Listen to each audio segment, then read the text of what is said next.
What if the Bible doesn't begin with a perfect world, but with chaos? And what if the very first light in creation didn't come from the sun?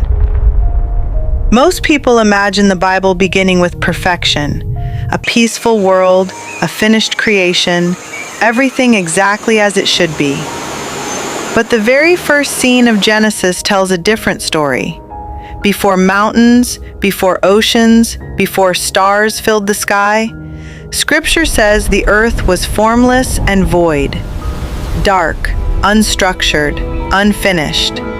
In Hebrew, the phrase is tohu bohu, a world without shape, meaning, or order. Ancient cultures feared what they called the deep, a chaotic abyss beyond human control. Genesis uses the same word, tohu.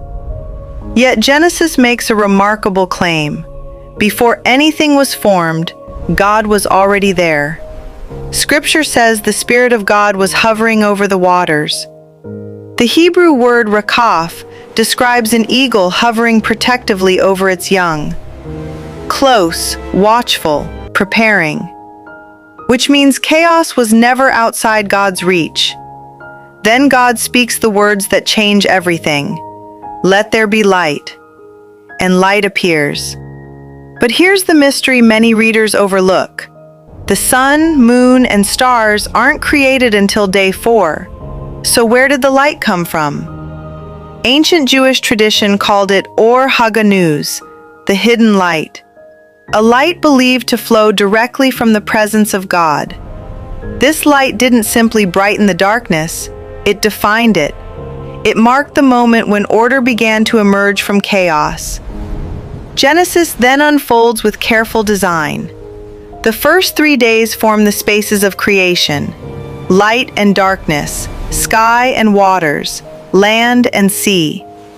The next 3 days fill those spaces: sun and moon, birds and fish, animals and humanity.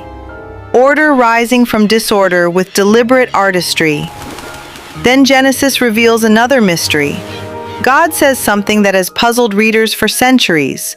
Let us make humanity in our image. Who is the us? But what follows is even more remarkable. Humanity is created in the image of God. In the ancient world, kings placed statues of themselves throughout their kingdoms to represent their authority.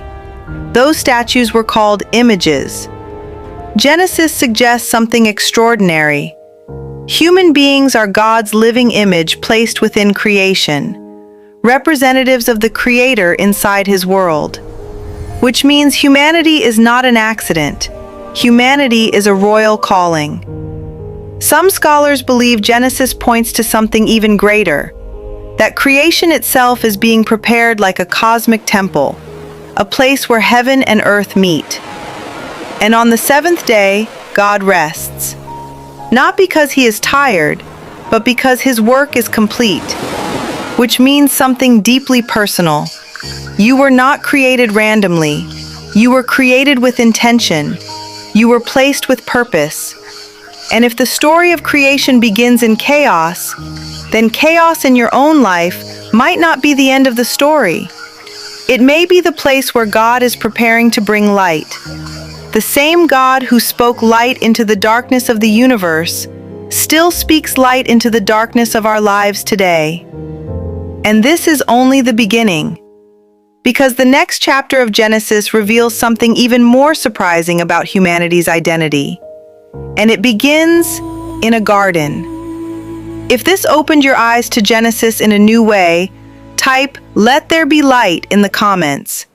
And subscribe so you don't miss the next chapter of In the Beginning, a cinematic journey through Genesis.